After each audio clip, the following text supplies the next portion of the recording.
天真得只有你，令神仙與鬼天要怪誰？以為留在原地不夠遨遊，就讓他沙灘裏戲水。哪知得你冒險半夜上山，爭拗中隊友不想撐下去。那時其實相中真正自由，但又感到沒趣。不要緊，山野都有霧燈，頑童亦可乖乖，不敢太勇敢。曾有多少個繽紛樂園任你行？從何時你也學會不要離群？從何時發覺沒有同伴不行？從何時惋惜蝴蝶困於那桃源？飛多遠有誰會對它操心？沉迷鬥才怕追不上滿街趕路人，無人理睬如何求生？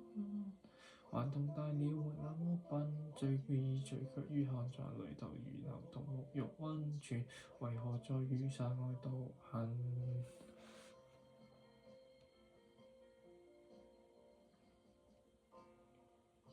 這麼多好去處，漫遊到獨家村去探誰？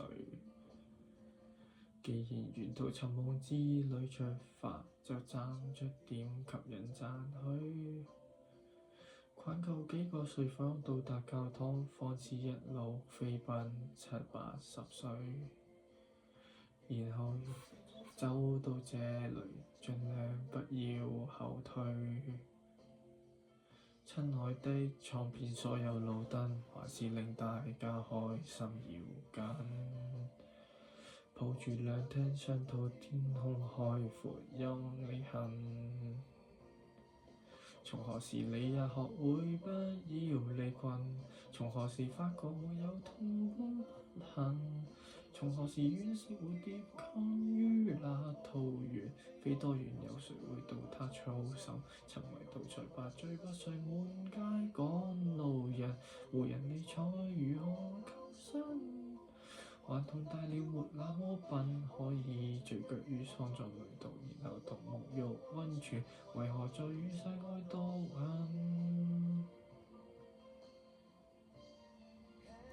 ？Yeah, yeah, yeah, yeah.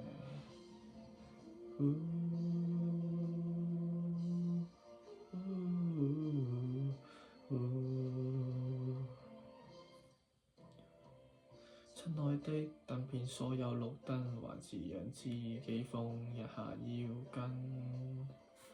馬路、戲院、商店，天空海闊任你行。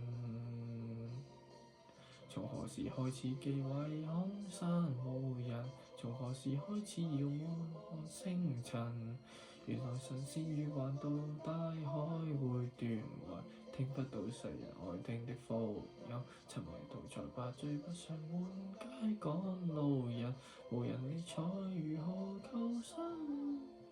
頑童大了沒那麼笨，可以聚腳於康莊旅途，然後同沐浴溫泉，為何在赤地上獨行？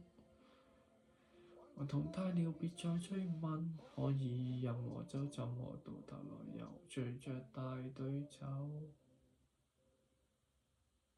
人群是那麼像羊群。